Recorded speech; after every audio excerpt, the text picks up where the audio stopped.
Pronto? Vamos lá? Paz, meus irmãos, vamos continuar aqui com a geografia bíblica. Eu fiz aqui o resumo da página 59, é toda essa unidade 2, e vai até a unidade 3, 107. É um resumo de alguns pontos mais importantes, mais relevantes, para que a gente possa entender um pouquinho mais. E tem muito assunto interessante, apesar de ser assim, uma questão que nós não damos tanta importância. A unidade 1, nós vimos a geografia do mundo bíblico do Antigo Testamento. Essa unidade 2 agora vamos ver a geografia dos grandes impérios. Isso é um assunto bem atual na Bíblia. Logicamente que o palco que nós usaremos vai ser todo esse mapa aqui. Isso foi o palco de tudo onde aconteceu da geografia bíblica e antes da vinda do Senhor, principalmente dos grandes impérios.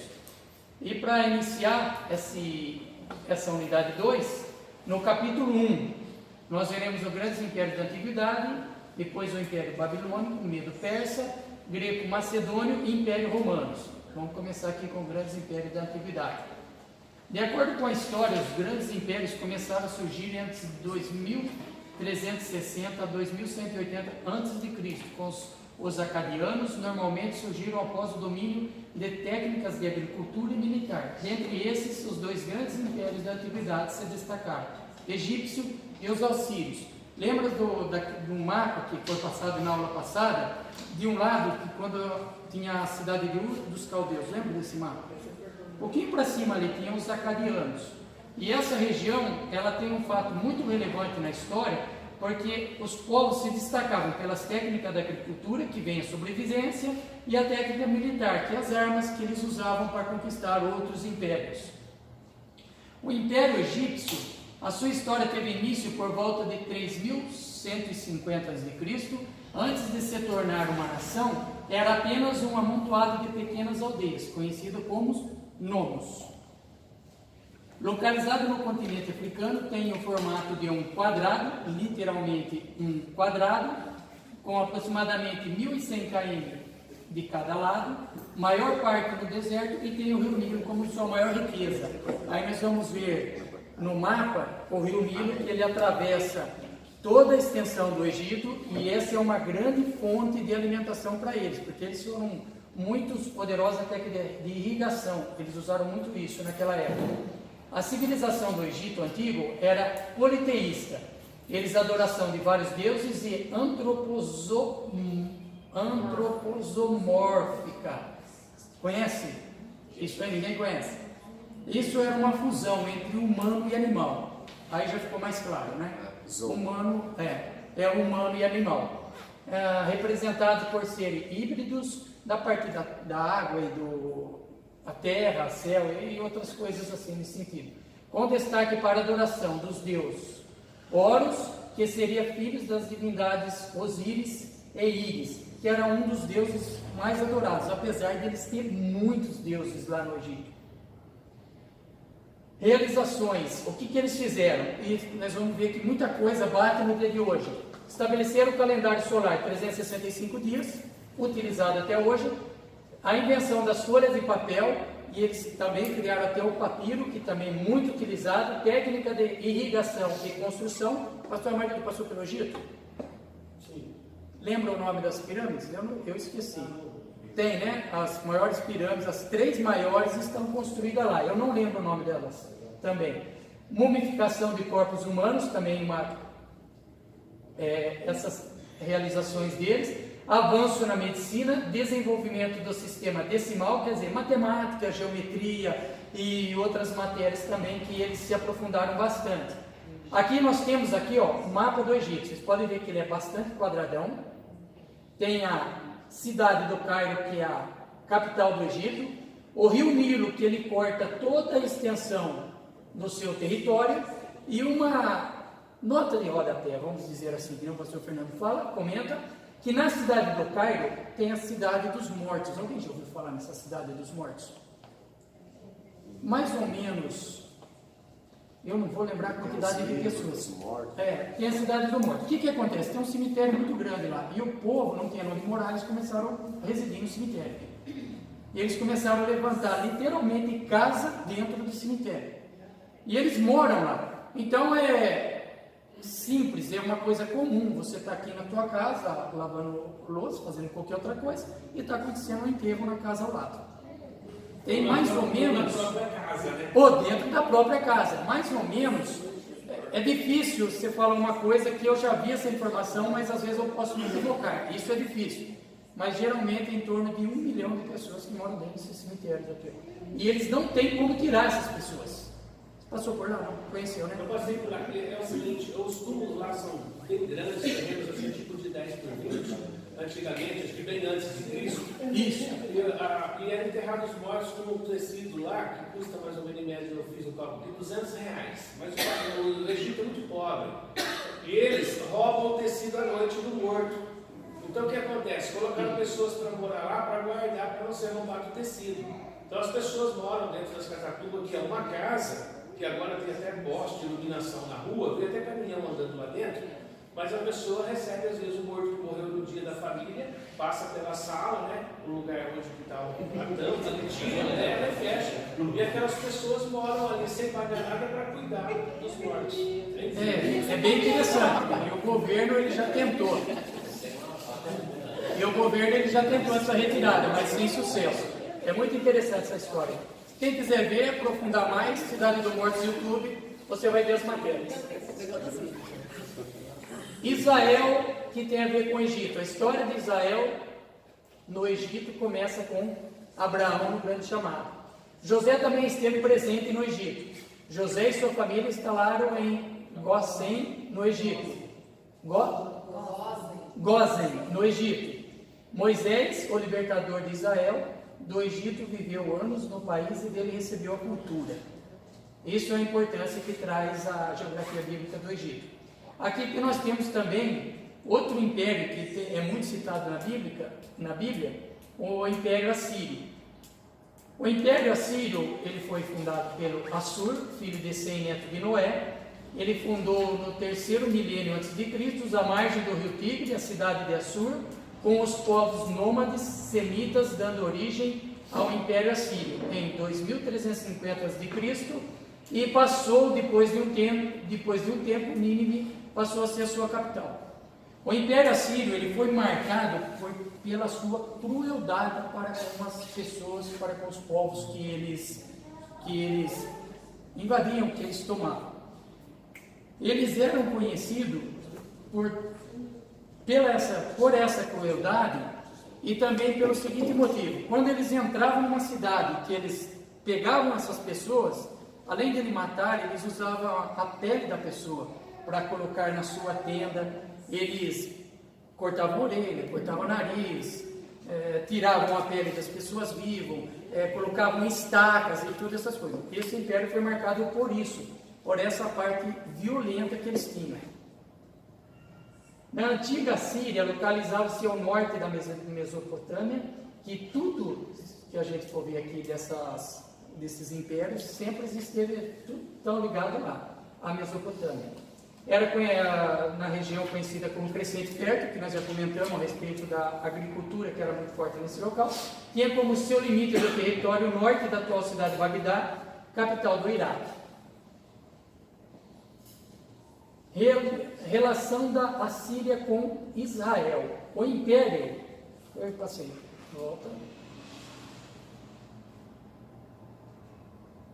Sim. O Império Assírio relacionava-se diretamente com Israel. O profeta Jonas foi enviado para pregar em Nínive. Samaria foi sitiada pelo exército assírio por 3 anos. Depois, em 722 a.C., os assírios invadiram o reino do norte e levaram Israel cativo.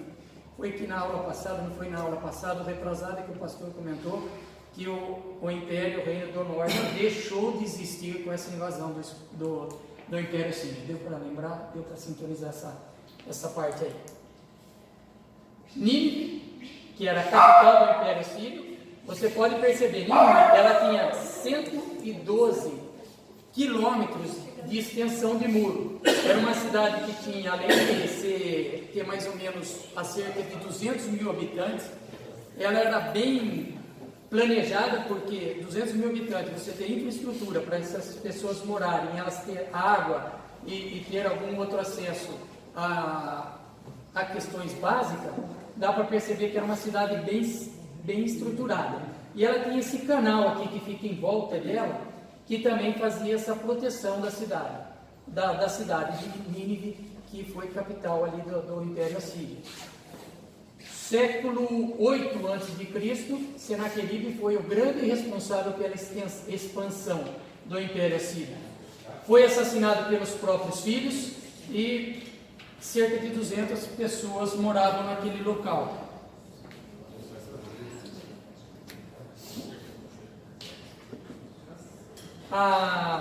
O Império Assírio conquistou a Síria, Felícia, Babilônia, Egito e Israel.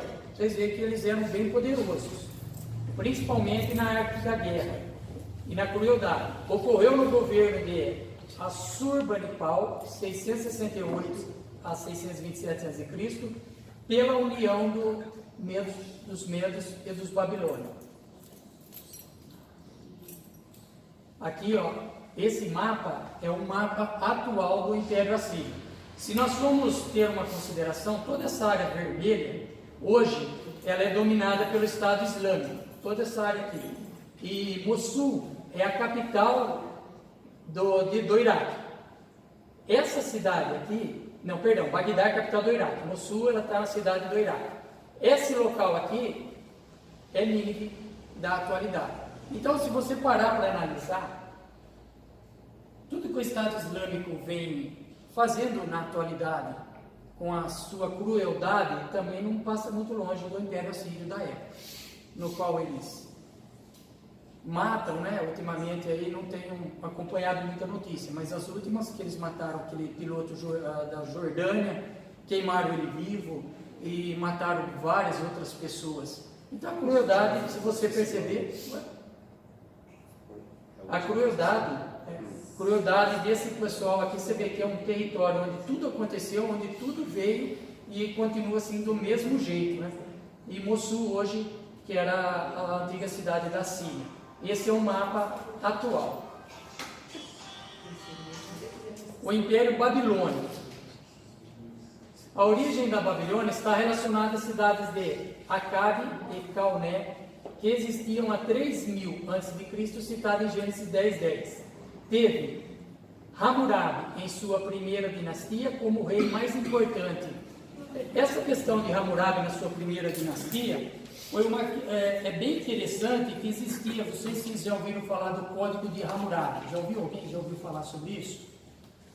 Esse Código de Hammurabi é aquele famoso olho por olho, dente por dente, que surgiu até antes de Moisés instituir as 613 leis lá no livro de Levítico, depois acompanhando para frente que nós vimos.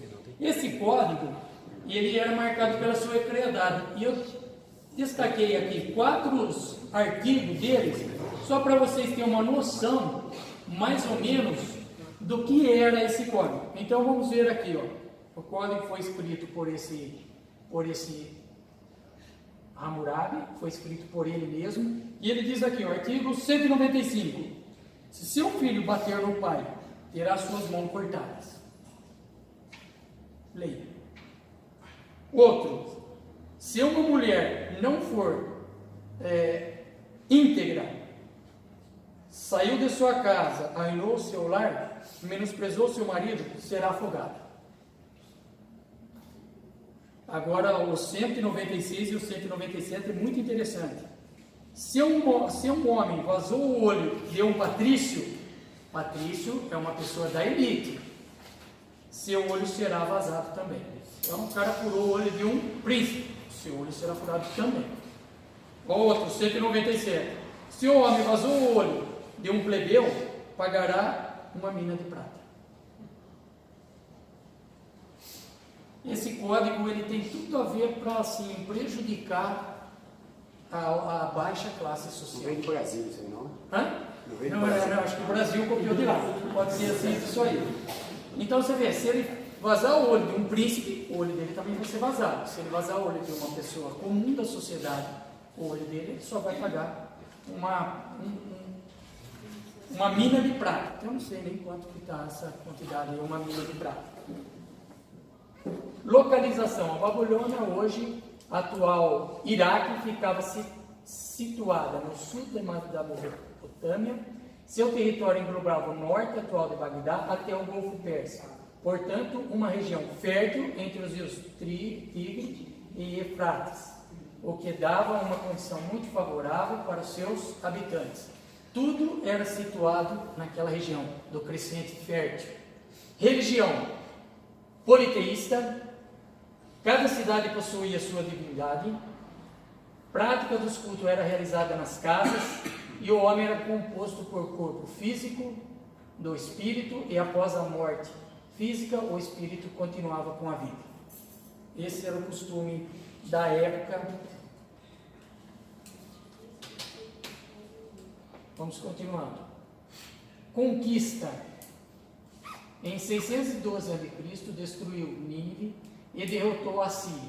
Com Nabucodonosor.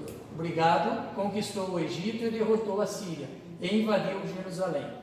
Em 539 a.C. foi a conquista por Ciro do Império Persa. Quer dizer, resumidamente, a Babilônia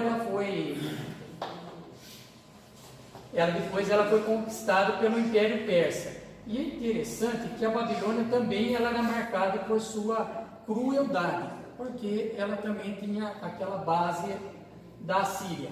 O relacionamento da Babilônia com Israel teve início com Abraão, quando recebeu o chamado. Isso aqui veio repetido. Ação de Deus. A história volta a cruzar os hebreus e Babilônia. Deus, usando o profeta Jeremias, disse: por motivo da sua desobediência, Judá seria escravizada pela Babilônia. Está aqui em Juízes, Jeremias 25:11. E eu já lembrando de Jeremias 25:11, eu tenho 3 marcações aí do livro. A senhora pode ler para mim? Aquelas 3 marcações. Porque a Babilônia, quando ela invadiu ali o Reino do Sul, ela teve 3 momentos distintos. Vê qual página que está aí que eu marquei. Vê a primeira. 77, né? A primeira. Babilônia, que foi feita em 3 etapas. Em 605 a.C., 597 a.C. e 586 a.C. na primeira etapa, 605 a.C., conforme registro no livro de Daniel 1, 3, 4. A primeira etapa foi essa. Eles trouxeram cativo, vamos por assim, elite, que veio Daniel, seus amigos, e veio mais alguns outros. Aí a segunda etapa, quem que eles trouxeram? Tá mais pra frente, está marcadinha. Dentre esses de linhagem nobre que foram levados cativos para a Babilônia na primeira fase, estavam Daniel, Ananias, Misael e Azarias. Deuteronômio 1, 6. Ela vai dar algumas referências, né? E entre eles se achavam os filhos de Judá, Daniel, Ananias, Misael e Azarias, o rei de Nabucodonosor. Isso. A outra invasão. Tem mais uma do outro lado. Na outra página. Na página 78. A partir de 597 a.C., o rei Nabucodonosor ordenou vários ataques a Judá. E um desses ataques ocorreu a segunda invasão babilônica e o assassinato do rei Jeoaquim, o qual foi sucedido por Joaquim, seu filho de 18 anos. Certo, e a terceira? A terceira deportação ocorreu em 586 a.C. e nessa ocasião os babilônicos queimaram o palácio do rei de Judá, as casas do povo e derrubaram os muros da cidade de Jerusalém. Jeremias 39. Os caldeus queimaram a fogo a casa do rei e as casas do povo e derrubaram os muros de Jerusalém. É isso aí. Então teve essas 3 invasões. E a última para destruição total. Vale bem lembrar que quando eles sitiavam uma cidade para invadir, vocês têm que pensar, às vezes para nós é uma coisa natural, mas eles tinham tática de guerra, eles tinham crueldade e eles não tinham o amor pelo próximo. Vamos dar um exemplo. As cidades, elas não eram construídas no alto para que elas pudessem, para que eles que morassem lá tivessem maior segurança. O que eles faziam? Eles cercavam a cidade, tinha naquelas rotas de fuga, cercavam ao lado e ao fundo. E quando alguém da cidade tentava fugir pelo fundo, essas pessoas seriam pegas. E quando essas pessoas eram pegas, elas eram mortas com requinte de crueldade. Vale a pena lembrar de um fato muito interessante, que é o seguinte: isso não acontecia do dia para a noite. Eles tinham uma questão que é a paciência. Eles aguardavam o tempo passar, porque isso as pessoas ficavam sem água e sem alimentação. Aí eles comiam os próprios animais, os próprios cachorros, às vezes até alguma coisa que nós achamos tão nojenta. Nessa época eles poderiam comer para que eles pudessem suportar esse período. E até é uma coisa até meio difícil de explicar, mas o que eles faziam também? As pessoas fugiam, eles catavam na rota de fuga, traziam, eles matavam. Como? Às vezes colocando estaca, entrando pelo reto da pessoa e saindo na boca e pendurava aquela pessoa naquela estaca, deixava ela ali, para ela morrer agonizando assim com o tempo. Depois que essa pessoa estava morta e podre, eles colocavam naquela, como que chama que o negócio faz assim, ó? Catapulta. Como? Catapulta. Isso aí. Eles colocavam nesse aí que ele falou e lançavam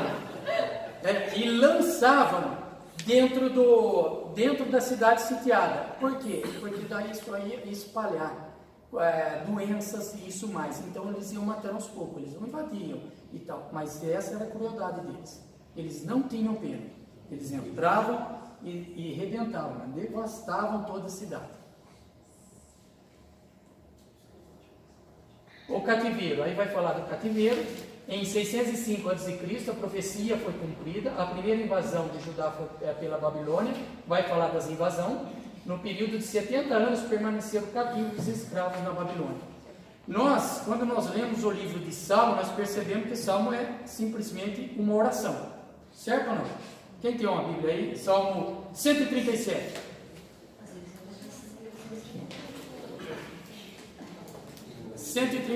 Abre um aí para mim. 137. E depois, aqui nessa foto aqui reproduzida, são os jardins suspensos da Babilônia. E foi também considerada uma das maravilhas, né, daquela época do mundo. Lê o 137. Junto aos rios da Babilônia nos assentamos e choramos, lembrando-nos do Sião. Lê, pode continuar. Nos salgueiros que há no meio dela penduramos as nossas harpas, porquanto aqueles que nos levaram cativos nos pediam manutenção, e os que nos destruíram, que os alegrássemos, dizendo: cantai-nos um dos cânticos de Sião. Mas como entoaremos o cântico do Senhor em terra estranha? Se eu me esquecer de ti, ó Jerusalém, esqueça-me da minha destra, da sua destreza. Apegue-se-me a língua ao paladar, se me não lembrar de ti, se não preferir Jerusalém na minha maior alegria. Lembra-te, Senhor, dos filhos de Edom e do dia de Jerusalém, porque diziam: arrasai até os seus alicerces. Ah, filha de Babilônia, que vai ser assolado. Feliz aquele que te retribuir consoante nos fizeste a nós. Feliz aquele que pegar em teus filhos e der com eles nas pedras. Deu para entender? A amargura do povo quando ele estava aqui naquele período, naqueles 70 anos, deu para entender? Feliz aquele que pegar o seu filho e lançá-lo na pedra, é isso, né? Lançá-lo, matá-lo na pedra. Feliz aquele que pegar em teus filhos e der com eles nas pedras. Isso. Dá para perceber mais ou menos a amargura do povo depois deles estarem no cativo. Esse é um dos salmos que a Bíblia cita, que todo mundo conhece como salmos imprecatórios. Imprecatórios vem de oração, os salmos imprecatórios, é quando eles oravam para a terra, oravam para Deus, para que Deus pudesse fazer justiça perante eles. E se hoje alguém que for lá, você pode ter certeza que esse pessoal, esses locais, não existe nada mais hoje, porque Deus fez a justiça deles. Tem mais salmos desse tipo aí. O Salmo 48 fala que o povo de Jerusalém jamais achava que ia ser invadido, né? Porque era uma cidade protegida por Deus, né? E quando veio os babilônios, invadiram, e eles tiveram uma experiência com todo esse sofrimento, e eles viram que eles tinham que manter a moral e a ética. Mas eles achavam que nunca ia ser invadida, porque Deus protegia a cidade. Deu para perceber, né? Continuando. Império Medo-Persa. Por volta do século... Aqui nós vamos ver um pouquinho o contrário de tudo isso que nós estamos vendo. Por volta do século XV a.C., as tribos índios europeias se estabeleceram no sudeste da Mesopotâmia e alguns ao sul. E outras ao leste do Golfo Pérsico. E essas pessoas, e esse grupo, um pouco de cima ao leste, outro um pouco do oeste, que formou aqui esse Império Medo-Persa, que hoje é o atual Irã. Irã é um único país daquela região que a língua dele é de origem persa. Ela não é de origem... É como o Iraque, como que fala a língua deles, fugiu agora. Islâmico, né? O islâmico lá, árabe, né? Então eles podem até falar árabe lá, mas a língua mãe do Irã é persa. Lembrando que, fazendo um outro ponto, e bem rápido, nós somos um dos únicos países, eu não conheço outro, que não temos língua própria, né? Nossa língua foi copiada, nós não temos uma língua mãe, nós temos uma língua implantada, tá? Deu para entender isso, né? Que é o português. O português nosso é de Portugal, não nasceu no Brasil. Estados Unidos que eu tenho, né? Estados Unidos é o inglês, é anglo-saxônico, eu já não conheço bem a história deles. Religião. Medo-Persa era politeísta até Zoroastro, que é esse cara que promoveu uma reforma religiosa que definiu Ahura Mazda, uma coisa mais ou menos assim, Deus do bem, como o único Deus a ser adorado por eles. Unificação. Embora os dois reinos tivessem uma convivência pacífica com o casamento entre os príncipes Cambises persas e Mandani, Medo, nasceu o famoso Ciro, que unificou os dois reinos em 550 a.C. Em 539, o Império Medo-Persa conquistou a Babilônia, num ataque surpresa durante uma festa que aconteceu no Palácio Real. Fato esse que foi profetizado por Daniel. Estava acontecendo uma festa, isso aqui Daniel profetizou, acontecia a festa, e depois você vai explicar isso aí. Tá. Ética. O Império Medo-Persa era conhecido por tratar com tolerância o povo conquistado. Valores como dizer a verdade. Esse império aqui, você está vendo como ele tem os valores dele? Dizer a verdade, autenticidade e sobriedade. Eram cultivados por eles. E eles não eram como os assírios. Israel foi um império muito relevante para Israel. Segundo a Bíblia, autorizou o retorno a Jerusalém, incentivou a reconstrução da cidade do templo, que foi isso aí que aconteceu lá com Neemias, né? E teve uma rainha judia chamada Esther. Dario criou a primeira unidade monetária internacional, o Dárico, pavimentou as grandes redes de estrada para facilitar o acesso entre as cidades, efetuou uma reforma político-administrativa e organizou um eficiente sistema de correios, e adotou o idioma aramaico como a língua oficial do Império. Aqui em amarelo é o Império Medo-Persa, e o capítulo 4, o grego macedônio, vou passar bem rápido aqui. A história do grego da Grécia teve entre 2000 e 1400 a.C., com uma civilização que habitava a ilha de Creta, a maior ilha do mar Egeu.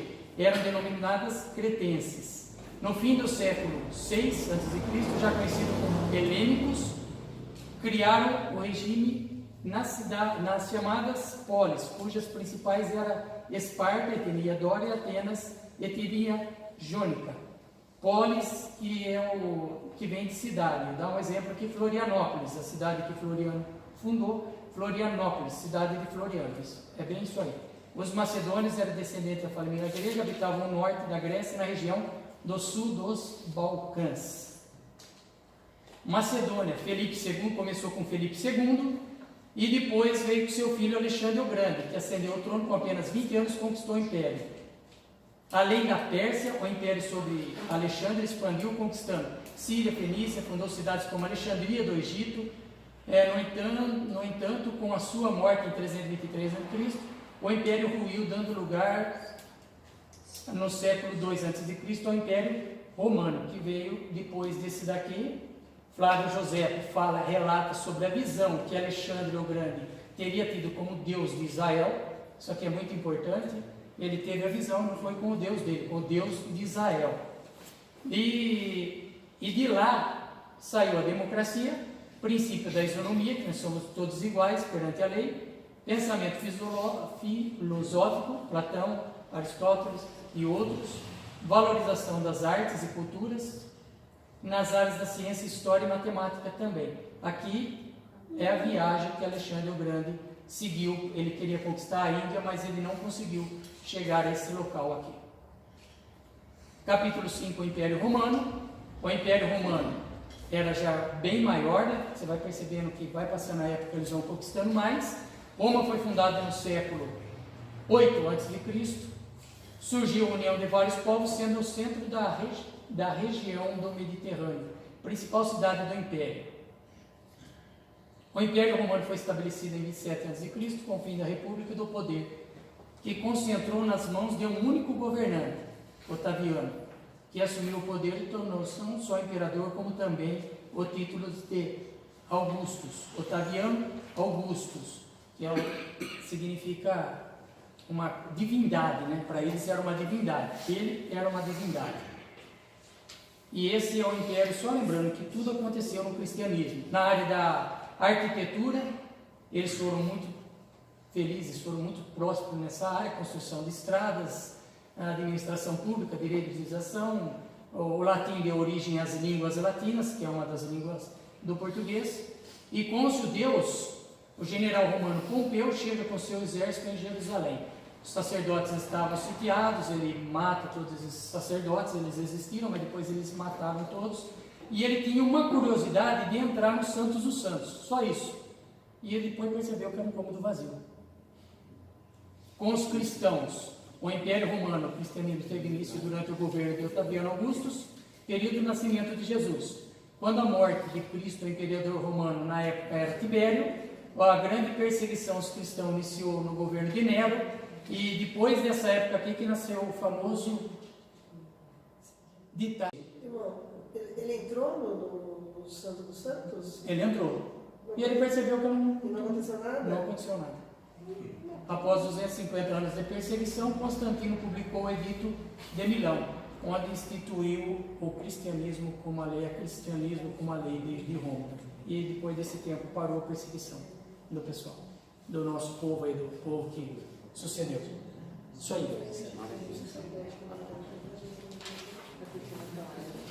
Meus irmãos,